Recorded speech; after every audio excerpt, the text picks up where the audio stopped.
How is AAM AADMI party going to be different from others? Today, most of the political parties, their foundation is based on corruption. They indulge in corruption, they make money, and then they win elections. And once in power, then they indulge in corruption and make money. So, AAM AADMI party would be completely different from them. Most of these parties, they take donations. Donations many times is a way of bribing these parties. For instance, recently it has come out that most of these companies who got coal blocks, either from BJP or from Congress, they made donations to these parties. So they got coal blocks because they bribed these parties. It is already in public domain. So these donations are a way of bribing these parties. And when you ask these parties to give a list of all the donors, then they don't give a list of donors.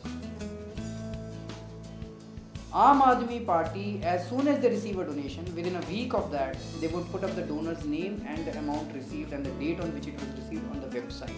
So the people know who all are giving donations to this party. All the expenditures of this party would be on the website. And it's nothing new. We've been doing this the last 1.5 years, the way movement ran. All the expenses of the AAM AADMI party, all the expenses of this movement were already on the website. All the donations, list of donations was on the website. List of the donors was on the website. And this would continue. This is how this AAM AADMI party would be run. For instance, Rahul Gandhi keeps on traveling all across the country in a helicopter. Whose helicopter is this? Who is paying for it? We've asked so many times. No one tells us. They don't disclose this. BJP and Congress, all other parties, they hold such big rallies, such huge rallies. There are allegations that people were bought, people were paid to come in these rallies. They were given 500 rupees each to come in these rallies. They are allegations. It's so many times we have asked that please tell us how much money was spent on each of these rallies. They don't tell you.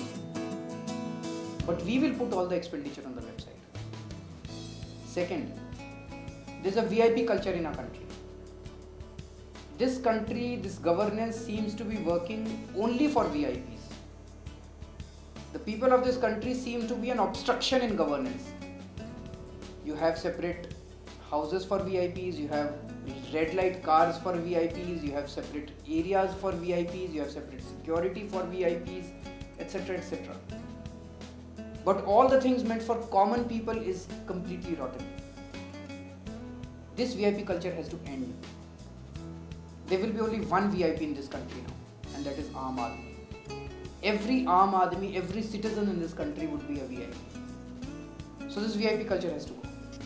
No more red lights now. No more red light cars. If AAM AADMI comes to power, then no more red light cars. If the candidates win, then none of the candidates would use red light cars. They would not stay in palatial houses. On one hand,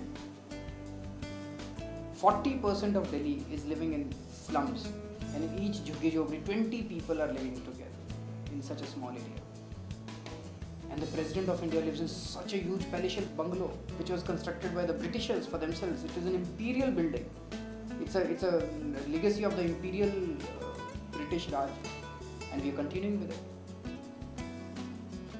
Now, if AAM AADMI party comes to power, their candidate would continue staying in the same houses where they were staying.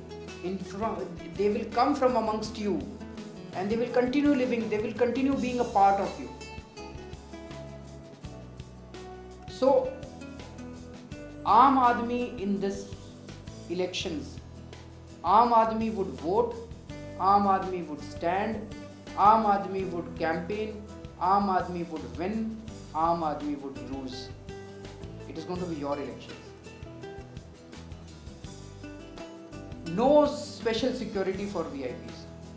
If the candidates of this AAM AADMI party win, then they will not take any special security. No special security for this. Security should be meant for the common people, not for protecting VIPs. The security should be meant for protecting common people.